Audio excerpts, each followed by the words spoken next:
మారుతున్న పరివారం 1వ భాగం. పిల్లలు ఇంకా వారి తల్లిదండ్రులు. ప్రస్తావన: పిల్లలు పుట్టడంతో తల్లిదండ్రుల జీవితం ఎలా మారుతుందో ఈ వీడియోలో మనం చూద్దాం. శనివారం సాయంత్రం 4 గంటలు. బిట్టు చాలా ఆసక్తికరంగా సోఫా మీద కూర్చొని టీవీ చూస్తున్నాడు. బిట్టు వాళ్ళమ్మగారు ఈలోగా అక్కడికొచ్చారు. బిట్టూ, నీకివాళ రాత్రి పూరీకూర తినాలనుంది కదా? అవునమ్మా. అయితే వెళ్ళి సంతనుంచి కూరలు తీసుకొన్రా. నేన్నీకు కూరగాయల లిస్టిస్తాను. నువ్వు చిన్నగా ఉన్నప్పుడు మీ నాన్నగారు నేను కూరగాయలు తెచ్చేవాళ్ళం. కాని నువ్విప్పుడు పెద్దవాడివైపోయావు బిట్టూ. మెల్లమెల్లగా ఇంటి పనులు నేర్చుకోవడం మొదలుపెట్టాలి. టీవీ నువ్వు తిరిగొచ్చాక చూద్దువుగాని. పద, ఇప్పుడు వెళ్ళు, తొందరగా తిరిగొచ్చేసే.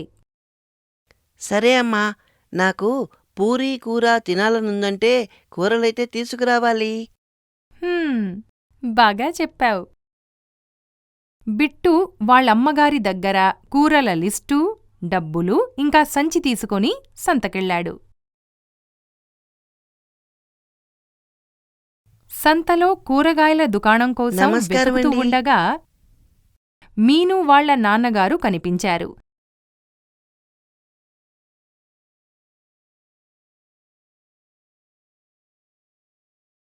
ఇంకా బిట్టు ఆయనున్న బండి దగ్గరికి వెళ్ళాడు. నమస్కారమండి. చల్లగా ఉండు బిట్టు. ఇంకా చెప్పు, ఏం కావాలి నీకు? అంకుల్, ఇదిగో కూరగాయల లిస్టు.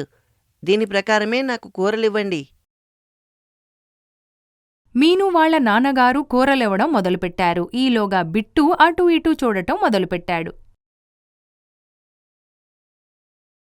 ఎవరికోసమైనా వెతుకుతున్నావా బిట్టు? అంకుల్, నేను మీను ఎక్కడుందని చూస్తున్నాను. ఈరోజు తను కనిపించట్లేదు.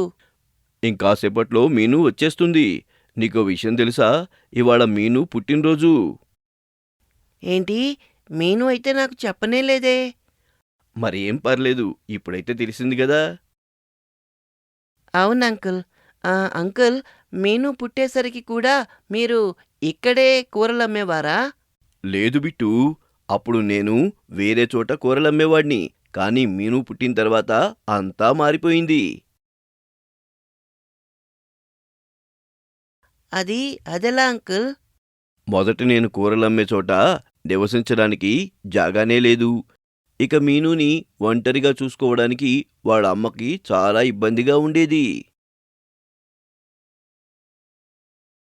అప్పుడు మాకెలాంటి చోటు దొరికిందంటే అక్కడ కూరలు అమ్ముకోగలిగాను. ఆ దరిదాపుల్లోనే ఇల్లు తీసుకోగలిగాను. అప్పుడు నేను కూరలు అమ్ముకోగలిగాను. మధ్య మధ్యలో ఇంటికి వెళ్ళి మీను వాళ్ళ అమ్మకి సహాయం చేయగలిగాను. అలానా? ఇన్నిసార్లు సంతకి ఇంటికి తిరిగేసరికి మీరు అలసిపోయి ఉండేవారేమో కదా అంకుల్? అలసిపోయేవాణ్ణి. కాని మీనుని చక్కగా పెంచడం ముఖ్యమనిపించింది.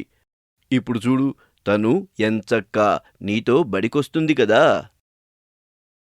మీరెప్పుడైనా ఎవరైనా చిన్నపిల్లల ఆలనాపాలనా చూసుకున్నారా? ఈ పని కష్టమైన పనా?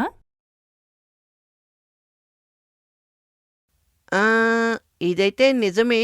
చదువులో తనెప్పుడూ చురుగ్గా ఉంటుంది. అవును, తనకి చదువుకోవడం చాలా ఇష్టం. ఒక విషయం ఆలోచించండి అంకుల్. మీను చిన్నగా ఉన్నప్పుడు మీరు తనకి తినిపించేవారు. ఇప్పుడేమో తను మీకోసం భోజనం తెస్తోంది. నువ్వైతే సరిగ్గా చెప్పావు బిట్టు. మరి అలా అయితే ఈ విషయం నీక్కూడా వర్తిస్తుంది బిట్టు. అదెలా? ఈరోజు నువ్వు కూరలు తీసుకోవడానికి వచ్చావు కదా. కానీ నువ్వు చాలా చిన్నగా ఉన్నప్పుడు ఈ పని మీ అమ్మా నాన్నగారు చేసుండొచ్చు. మీను ఇంకా బిట్టులాగా మీరు కూడా మీ అమ్మానాన్నగారి పనులలో సహాయం చేస్తారా? మీరు వాళ్లకి ఎలా సహాయం చేస్తారు? అరే అవును, నేను ఈ విషయం ఆలోచించలేదు. అవును కదా, ఇప్పుడు అర్థమైందిగా. ఇలాగే మీ అమ్మా నాన్నగారికి సహాయపడుతూ ఉండు. సరే అంకుల్. ఇంతలో బిట్టూకి వాళ్ళ అమ్మగారు తొందరగా ఇంటికి రమ్మన్న విషయం గుర్తుకొచ్చింది. అరే అంకుల్, మీతో అప్పట్నుంచి మాట్లాడుతూ నేను కూరగాయల విషయమే మర్చిపోయాను. అమ్మ నా కోసం ఎదురు చూస్తూ ఉంటుంది. బయలుదేరుతాను ఇంకా. తప్పకుండా. ఇదిగో నీ కూరలు. ధన్యవాదాలు అంకుల్. ఇదిగోండి మీ డబ్బులు. ఇంకా నేను బయలుదేరతాను. నేనైతే మర్చిపోయాను. మీరు మీనూకి నా తరపు నుంచి జన్మదిన శుభాకాంక్షలు తెలియజేయండి. సరే Bittu. Bye uncle. Bye Bittu. కూరల సంచి తీసుకొని బిట్టూ ఇంటికి బయల్దేరాడు. సారాంశం: పిల్లలు పుట్టడంతో తల్లిదండ్రుల జీవితం ఎలా మారుతుందో ఈ వీడియోలో మనం చూశాం. తదుపరి వీడియోలో కొత్త ప్రదేశంలో నివసించేటప్పుడు ఎదుర్కొనే సమస్యల గురించి తెలుసుకుందాం. పెళ్లైన తర్వాత వచ్చే మార్పులు, చిన్న వయసులో పెళ్లైన అమ్మాయిల చదువు గురించి తెలుసుకుందాం. ఇంకా చివరగా వంశవృక్షం తయారు చేయడం నేర్చుకుందాం.